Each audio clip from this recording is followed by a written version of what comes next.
बिस्मिल्लाहिर्रहमानिर्रहीम। अस्सलाम वालेकुम। Welcome to Arsam's cuisine. आज मैं बना रही हूँ बहुत मज़ेदार सी बोनलेस फ़िश हांडी।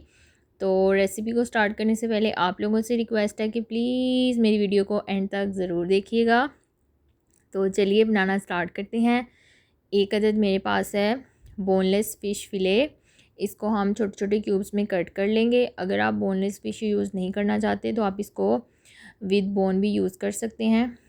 तो घर में नहीं काटना चाहते तो आप इसको फ़िश वाले से भी कटवा सकते हैं छोटे छोटे इसके क्यूब्स। तो ये हम 1-1 इंच के इसके सारे क्यूब्स कट कर लेंगे।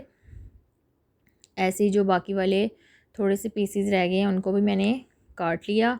अब मैं इनको फ्राई करूँगी। उसके लिए मैंने पैन में 5 to 6 टेबलस्पून ऑयल ऐड किया और इसमें हम अपनी फ़िश को ऐड कर देंगे। और अगर आप मेरा चैनल फ़र्स्ट टाइम देख रहे हैं तो आप लोगों से रिक्वेस्ट है कि प्लीज़ चैनल को सब्सक्राइब करके साथ ही लगे हुए बेल आइकन पे भी क्लिक कर लीजिएगा ताकि मेरी हर न्यू वीडियो का नोटिफिकेशन आपको सबसे पहले मिल जाए। तो जो फ़िश जो है वो फ्राई हो रही है हम इसकी साइड टर्न कर देंगे। तो फ़िश हमारी फ्राई हो गई है। अब हम इसकी ग्रेवी बनाएंगे। उसके लिए 3 to 4 टेबलस्पून में ऑयल ऐड किया और इसमें हम अदरक लहसुन को सौते करेंगे। ऑयल मैंने कम ऐड किया है क्योंकि जिस ऑयल में हमने फ़िश फ्राई की है वो भी ऐड करूँगी। और ये 2 से 3 टमाटरों को मैंने पीस के टमाटो प्यूरी बना ली। तो इसको पकने देते हैं। तब तक जो ज़ीरा है वो हम इसको रोस्ट करेंगे। ज़ीरे को 1 टेबलस्पून ज़ीरा मैंने लिया। इसको हम थोड़ी देर रोस्ट करेंगे कि इसकी खुशबू आने लग जाए। इससे हमारी जो हांडी है इसमें फ्लेवर भी बहुत अच्छा आएगा और खुशबू भी। तो इसको रोस्ट करने के बाद आपने फ़ौरन से पैन से निकाल लेना है वरना आपका ज़ीरा जल जाएगा। तो इसको हम जो है एक छोटे बोल में निकाल लेते हैं।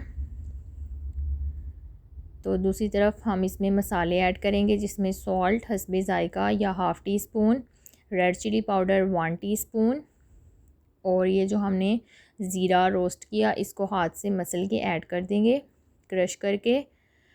और इसमें कोई मसाले नहीं हैं। तो आप इसका जब मसाला भुन जाए तो उसको टेस्ट करके देख सकते हैं। अगर आपको नमक या मिर्च कोई भी कम लगे तो आप थोड़ा और ऐड कर लीजिएगा। तो अब हमने जो फ़िश फ्राई की थी वो हम ऐड कर देंगे अपने मसाले में। सारी फ़िश को ऐड कर देंगे और जो फ़िश में कसर बाकी है वो बाकी हम मसाले के साथ इसको कुक कर लेंगे। वैसे भी फ़िश तो बहुत जल्द पक जाती है, इस वजह से बहुत ज़्यादा आप इसमें चम्मच भी नहीं चलाएंगे और बहुत ज़्यादा टाइम इसको पकाएंगे भी नहीं कि ये बिल्कुल ही हलवा बन जाए।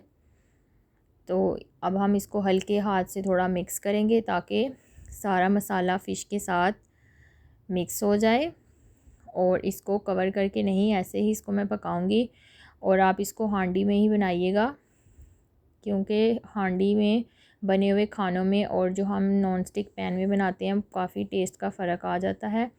तो ये हमारी जो फ़िश हांडी थी ये आलमोस्ट जो है वो डन होने वाली है। बहुत हल्के हाथों से मैंने इसमें चम्मच चलाया है, इसका ऑयल ऊपर आना शुरू हो गया है जिसका मतलब है कि आपकी जो हांडी है वो तैयार है और आपके मसाले भी पूरे हैं। तो जो ज़ीरा बाकी था उसको मैं दोबारा से हाथ से क्रश करके एंड में ऐड करूँगी ताकि इसका अरोमा और फ्लेवर थोड़ा बरकरार रहे।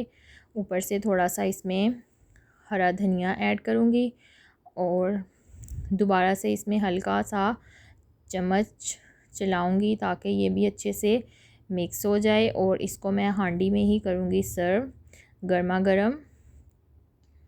तो ये हम गर्मा गर्म अपने ससुर जी को सर्व करते हैं और अपने घर वालों के साथ इसको एंजॉय करते हैं। तो आप भी अपने घर में इसको ज़रूर बनाइएगा और अपने घर वालों के साथ एंजॉय करिएगा। मैं आपसे मिलूँगी नेक्स्ट रेसिपी में।